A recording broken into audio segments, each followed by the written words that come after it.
video about a bit of DIY toilet repair.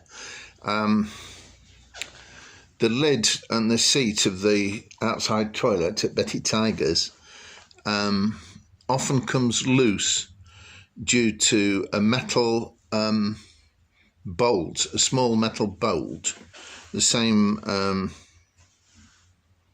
diameter as this, fitting in each side of the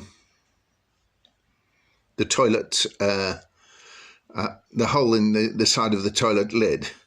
So basically I've had this idea to not bother with the bolts, but have a piece of rubber and this strong curtain wire and pass it through both apertures each side of the toilet lid.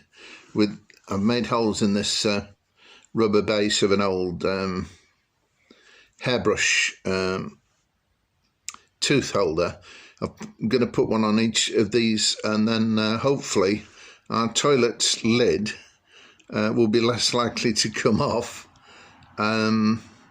because the little bit of metal keeps shooting out from the side, and you've got to look for it on the floor at the bottom of the outside toilet.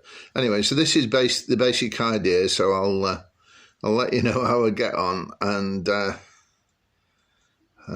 see if it works. Anyway, all the best. And yeah, this is a rubber solution. This rubber, a piece of rubber which I made a hole in with a crocheting hook, and just kept making it slightly bigger and slightly bigger. It wants to be fairly tight so that the wire can go through it, and then hopefully we won't have so much problem with the seat anymore. Thank you for watching. Bye.